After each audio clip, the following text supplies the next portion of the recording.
Ela foi forçada a se casar, perdeu marido e filhos de forma trágica, foi rejeitada por um convento e ainda assim se tornou símbolo de fé e milagres ao redor do mundo. Mas o que poucos sabem é que Santa Rita de Cássia não foi apenas uma mulher piedosa. Ela foi uma guerreira silenciosa, marcada pelo sofrimento e por acontecimentos inexplicáveis. O espinho na testa, o perfume de rosas após a morte e o corpo incorrupto por séculos desafiam a lógica até hoje. Afinal, quem foi realmente essa mulher que enfrentou o impossível e deixou um legado eterno de fé? Antes de conhecermos a fundo essa trajetória impressionante, já aproveite para curtir o vídeo, se inscrever no canal e comentar abaixo. Você já ouviu falar da Santa das Causas Impossíveis? Em um vilarejo escondido entre as montanhas da região da Úmbria, na Itália, nasceu por volta do ano de 1381 uma menina chamada Rita. Filha de um casal já envelhecido, humilde e profundamente religioso, ela cresceu ouvindo histórias de santos, mártires e milagres. Essas narrativas foram moldando seu coração desde a infância, despertando nela o desejo de se dedicar totalmente a Deus. Desde muito nova, Rita nutria um profundo amor por Cristo e já sonhava em ser monja, vivendo em silêncio, oração e consagração. Contudo, sua vida tomaria um rumo bem diferente do que ela sonhava. Naquela época, os casamentos eram frequentemente arranjados pelos pais, e as vontades individuais raramente eram levadas em consideração. Mesmo com apenas 13 anos de idade, Rita foi prometida em casamento a um jovem oficial chamado Paulo Ferdinando. O coração da menina, que almejava os corredores silenciosos de um convento, viu-se obrigado a aceitar a realidade de um matrimônio imposto. O sonho de ser monja agostiniana foi abandonado em obediência aos pais, como se ela própria já carregasse uma vocação para o sacrifício. Logo após o casamento, o que parecia um destino selado de respeito e convivência, revelou-se um campo de provações. Paulo, seu marido, mostrava-se um homem de temperamento explosivo, dado à bebida e com histórico de infidelidades. Sua alma era inquieta e seu comportamento imprevisível. Para Rita, a jovem esposa, o lar tornou-se um lugar de paciência forçada. Ela suportava as ofensas com silêncio e dobrava seus joelhos em oração dia e noite, esperando que o coração do esposo fosse tocado pelo Espírito de Deus. O tempo passou e, mesmo em meio às dores, o casal teve filhos, gêmeos, ambos meninos. A esperança renasceu no coração de Rita, que via neles a chance de cultivar um novo futuro, distante da violência e da amargura que marcavam o lar.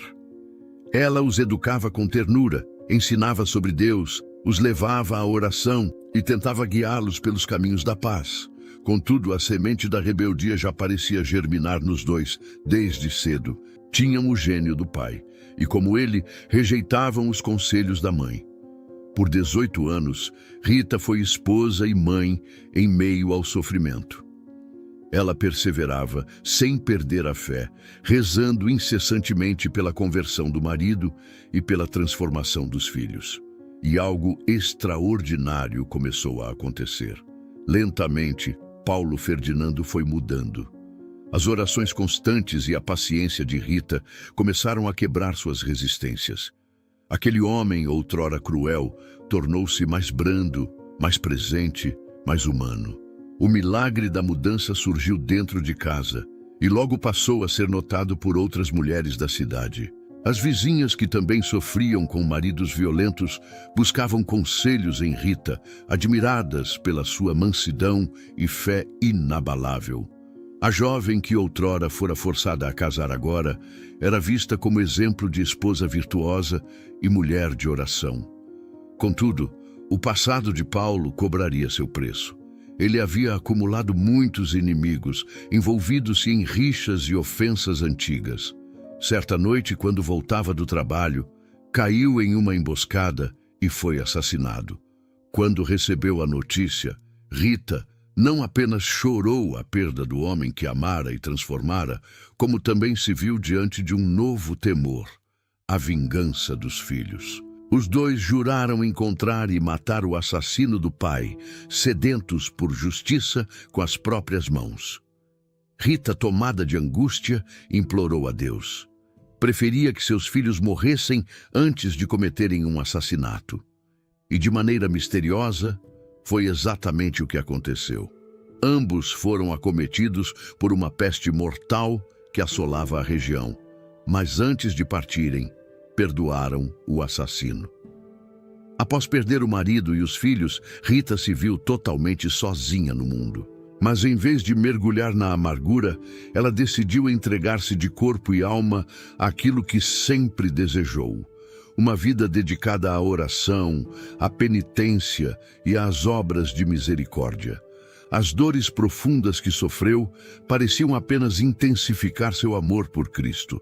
Sem laços familiares que aprendiam ao mundo, Rita sentiu que havia chegado o momento de finalmente atender ao chamado que escutava desde a infância. Ela dirigiu-se ao convento das Irmãs Agostinianas em Cássia, onde desejava tornar-se monja. Porém, as regras eram rígidas. Mulheres que haviam sido casadas, mesmo viúvas, não podiam ingressar na vida religiosa. Foi recusada. Ainda assim, Rita não desanimou. Continuou praticando a caridade, cuidando dos enfermos, visitando os mais necessitados e oferecendo sua vida em constante oração. Não buscava reconhecimento, apenas desejava estar mais perto de Deus. Em uma dessas noites solitárias enquanto orava, Rita teve uma visão extraordinária. 3 santos lhe apareceram: Santo Agostinho, São Nicolau de Tolentino e São João Batista. Chamaram por ela com doçura e autoridade. Convidaram-na a segui-los pelas ruas escuras de Cássia. Ela os acompanhou sem hesitar.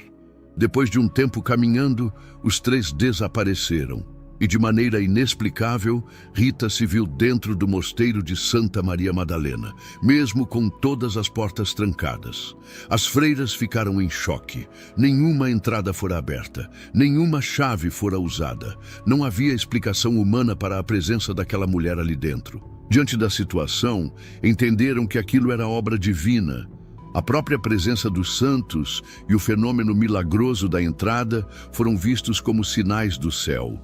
Finalmente, Rita foi aceita como monja. Entrava ali, não como uma jovem sonhadora, mas como uma mulher marcada pela dor, pelo sacrifício e por uma fé incomum. No convento, Rita demonstrou uma obediência e humildade que logo a tornaram respeitada entre as irmãs. Durante seu noviciado, a Madre Superiora resolveu testá-la. Ordenou que regasse diariamente um pedaço seco de madeira plantado no jardim do convento. A tarefa parecia absurda, mas Rita a cumpriu com paciência e fidelidade. Todos os dias, por um ano, ela cuidava do galho seco, sem questionar. O que parecia inútil tornou-se prodígio. Após esse tempo, o pedaço de madeira brotou e transformou-se numa videira frutífera que dá uvas até hoje. Esse milagre não apenas revelou sua fé, mas confirmou sua vocação. Rita não buscava sinais, apenas servia. E por isso os sinais vinham. Ela vivia em silêncio, mas sua vida gritava santidade. Cada gesto, cada oração, cada ato de humildade era como uma oferenda constante. Sua presença no convento passou a ser considerada um presente de Deus. Não apenas pelas irmãs, mas por toda a comunidade que acompanhava de longe os acontecimentos. Com o tempo, Rita começou a se aprofundar ainda mais em sua união com Cristo. Não bastava segui-lo. Ela queria participar de suas dores. O desejo de sofrer por amor a Jesus tornou-se uma súplica diária. E num desses momentos de oração intensa, algo que jamais poderia ser forçado ou encenado aconteceu. Diante do crucifixo, ela pediu a Cristo que lhe permitisse compartilhar uma gota de sua paixão. E foi então que um espinho da coroa de Cristo se desprendeu da imagem e atingiu sua testa. A ferida aberta pela ponta do espinho não cicatrizou, tornou-se um estigma profundo, doloroso, constante, e mais do que isso, exalava um odor forte e repulsivo. Por causa disso, Rita teve que viver isolada das demais freiras. Não era rejeitada, mas o sofrimento físico e o mau cheiro a separavam das outras. E mesmo nesse exílio silencioso dentro do convento, ela não se queixava. Ao contrário, oferecia toda a dor como prova de amor. Assim, Rita começava uma nova etapa de sua vida, marcada não mais por lutas externas, mas por um sofrimento místico e profundo. O estigma que Rita carregava na testa não era apenas uma marca física, era um sinal vivo de sua união íntima com Cristo crucificado. A ferida aberta pelo espinho, obtida durante uma oração fervorosa diante do crucifixo, a fazia sofrer dores constantes. Mas, mais que isso, o odor que emanava da ferida era tão intenso e desagradável que se tornou impossível para ela permanecer nos espaços comuns do convento. Foi assim que Rita iniciou um longo período de reclusão. Na solidão de seu quarto, isolada das irmãs, ela mergulhava ainda mais nas orações. Passava horas a fio em contemplação, unindo-se espiritualmente à paixão de Jesus. Para muitos, aquilo seria um castigo, mas para Rita era um privilégio. Sofrer por amor, longe dos olhos humanos, diante apenas do olhar de Deus. Essa etapa de sua vida revela uma dimensão pouco compreendida por aqueles que apenas escutam superficialmente sua história. Ela não apenas acreditava, ela se oferecia como sacrifício vivo. Durante anos, suportou a dor sem jamais murmurar. Suas orações, embora silenciosas, transformavam os ambientes. Pessoas que se aproximavam do convento para buscar ajuda ou intercessão relatavam sentir paz inexplicável, mesmo sem vê-la. As irmãs, mesmo à distância, sabiam que a cela de Rita era um ponto de luz no mosteiro. Era como se sua dor tivesse sido transformada em um tipo raro de consolo espiritual para quem a rodeava. Em 1450, as religiosas do convento se preparavam para realizar uma peregrinação até Roma. Era um evento aguardado, marcado por devoção e expectativa. Apesar do seu desejo profundo de participar, Rita sabia que seria deixada para trás. A ferida em sua testa, ainda ativa e mal cheirosa, impedia a viagem. Seu corpo já enfraquecido também não ajudava. No entanto, com fé inabalável, ela fez uma oração ousada. Pediu a Deus que suspendesse temporariamente a ferida para que ela pudesse ir. A resposta veio de maneira direta. Pouco tempo depois da súplica, a ferida cicatrizou por completo. O odor cessou. A pele se recompôs e sua saúde, ainda que debilitada, lhe permitiu fazer a jornada até Roma com as demais irmãs. Foi recebida com reverência e assombro. A mulher, antes isolada, agora andava entre as demais, sorrindo com doçura, como se o próprio céu houvesse aprovado sua oração. Ela cumpriu a peregrinação, reverenciando os lugares santos e intensificando ainda mais sua conexão com Cristo. Ao retornar, porém, o milagre cessou, a ferida reabriu, o odor retornou e Rita voltou ao seu isolamento. Não houve lamento. Para ela, aquilo não era uma recaída, mas um presente que havia sido momentaneamente guardado. O sacrifício recomeçava, e com ele, sua oferta contínua de amor e sofrimento. Esse ciclo repetido de milagre e dor revelava a profundidade de sua entrega, e seu olhar mantinha-se fixo no céu, como se tudo o que vivesse fosse apenas um estágio rumo à eternidade. Nos últimos anos de sua vida, Rita se enfraqueceu rapidamente. Sua saúde já não resistia, seu corpo já não respondia. Mesmo assim, continuava firme em oração. Passava até 15 dias em completo silêncio, jejuando, dormindo no chão frio e se comunicando apenas com Deus. O sofrimento tornara-se sua linguagem de amor. E mesmo no fim, quando a morte se aproximava, ela não perdeu a serenidade. Havia uma paz constante em sua expressão. A mulher que fora rejeitada, ferida e esquecida por muitos, agora era buscada como um exemplo de fé viva. No dia 22 de maio de 1457, enquanto o convento mantinha sua rotina silenciosa, algo sagrado pairava no ar. O quarto de Rita, antes marcado pelo odor da ferida em sua testa, agora exalava um perfume suave de rosas. As irmãs se aproximaram e encontraram a Santa Serena em seus últimos instantes de vida. A mulher que carregara dores, perdas, orações e sacrifícios havia chegado ao fim de sua jornada terrena. No instante de sua morte, a ferida cicatrizou completamente e o odor fétido deu lugar à fragrância celestial.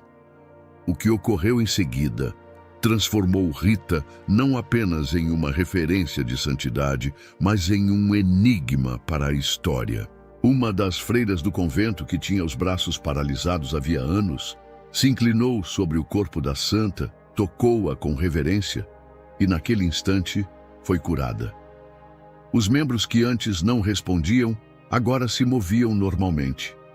Esse foi apenas o primeiro de muitos milagres que ocorreram nas horas e dias que seguiram a morte de Rita. A notícia se espalhou com rapidez. Pessoas vinham de longe para ver o corpo da mulher que havia sofrido tanto e que agora descansava com o rosto iluminado por uma paz inexplicável. As autoridades eclesiásticas foram informadas e, diante dos sinais que continuavam a surgir, decidiram deixar seu corpo exposto para visitação pública. Foi depositado sob um altar, dentro de um oratório interno, para que os peregrinos pudessem contemplar a serva fiel de Deus. Em 1627, exatos 170 anos após sua morte, o Papa Urbano VIII ordenou que o corpo de Santa Rita fosse examinado com rigor. O que encontraram causou espanto. Embora o tempo tivesse passado, o corpo estava conservado.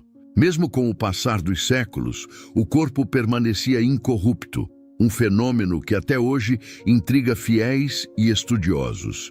Com base em todos esses sinais, o Papa Urbano VIII autorizou o processo de beatificação. Santa Rita de Cássia foi oficialmente declarada beata em 1627. Já no ano de 1900, o Papa Leão XIII concluiu o processo de canonização, reconhecendo oficialmente o que o povo já sabia há muito tempo. Rita era santa, e não uma santa qualquer. Ela se tornava ali a padroeira das causas impossíveis, das mulheres que sofrem, das mães que choram, das viúvas esquecidas, dos doentes que aguardam um milagre. Hoje, mais de 5 séculos após sua morte, o corpo de Santa Rita continua repousando na basílica que leva seu nome em Cássia, na Itália. Embora já desidratado com o tempo, ainda permanece incorrupto, jamais submetido a embalsamamento ou conservação química. Milhares de peregrinos visitam o local todos os anos, levando cartas, pedidos, orações e flores, especialmente rosas, símbolo mais forte de sua história e dos milagres que cercam sua vida. Santa Rita de Cássia é, até hoje, o consolo dos desesperados. Sua história é procurada por quem enfrenta situações humanamente impossíveis, por aqueles que já não veem saída, por corações que foram esmagados pela vida. E por isso, seu nome ecoa através dos séculos. A mulher que amou, perdeu, sofreu e venceu. Não pela força dos braços, mas pela força da fé. E em cada capítulo de sua vida, um lembrete silencioso. Nada é impossível para Deus. Diante de uma vida marcada por dores profundas, provações esmagadoras e perdas irreparáveis, Santa Rita de Cássia não apenas sobreviveu, ela floresceu. Sua história não é apenas inspiradora, é um desafio direto à lógica e ao desânimo. Você está enfrentando algo impossível? Já pensou que talvez seja justamente aí, no ponto mais escuro da sua jornada, que Deus esteja preparando um milagre? Rita nos ensina que é possível vencer sem reagir com violência, que a oração tem mais poder que qualquer vingança e que o sofrimento, quando oferecido com amor, se transforma em redenção. Agora pergunto a você, o que você faria se tivesse a mesma fé que Santa Rita? O que na sua vida hoje parece impossível, mas poderia ser transformado pela perseverança espiritual? Deixe nos comentários a causa impossível que você quer colocar nas mãos de Deus. Talvez seja esse o primeiro passo do seu milagre. E se essa história tocou o seu coração, inscreva-se agora no canal, ative as notificações e continue conosco nesta jornada de fé, descobrindo vidas que desafiaram o mundo com o poder da oração.